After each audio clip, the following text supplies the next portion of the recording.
এই ভিডিওতে আমরা অনুপাতের একটি অসাধারণ অঙ্ক একটি অসাধারণ ট্রিকের সাহায্যে করব।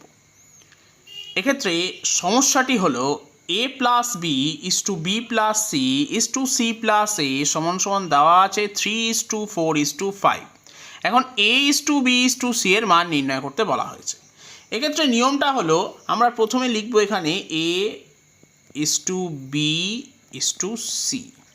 এখন আমরা দেখব যে কোথায় কোথায় এ আছে। প্রথমেই আমরা দেখব কোথায় কোথায় এ আছে, যেমন প্রথমটায় এবং লাস্টেরটায় এ আছে।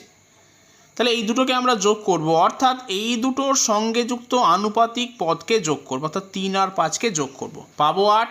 এবার এর থেকে বিয়োগ করব বি প্লাস সি, তার মানে বিয়োগ করব এখান থেকে 4। তাহলে 3 আর 5 যোগ করলে পাচ্ছি 8, তার থেকে 4 বিয়োগ করলে পাচ্ছি 4। তাহলে আমি এর তলায় লিখব 4। এবার আমি দেখব যে কোথায় কোথায় বি আছে।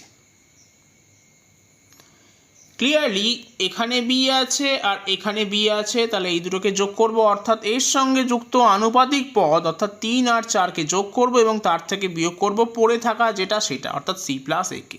তাহলে আমি যদি 3 আর 4 যোগ করে তার থেকে 5 বিয়োগ করি তাহলে পাবো 2। তাহলে আমি বি এর তলায় লিখব 2কে। এরপর আমি খুঁজবো কোথায় কোথায় সি আছে, যেমন সি প্লাস এর মধ্যে সি আছে আর বি প্লাস সির মধ্যে সি আছে, যোগ করে দেবো। তাহলে 4 আর 5 যোগ করলে পাবো 9 এবং পড়ে থাকা অংশ অর্থাৎ এ প্লাস বিকে বিয়োগ করব। তাহলে 9 থেকে 3 বিয়োগ করলে পাবো 6। তাহলে আমার উত্তর হবে 4:2:6। তাহলে 2 দিয়ে কাটলে পাবো 2:1:3। তার মানে সঠিক উত্তর হবে অপশান এ 2:1:3।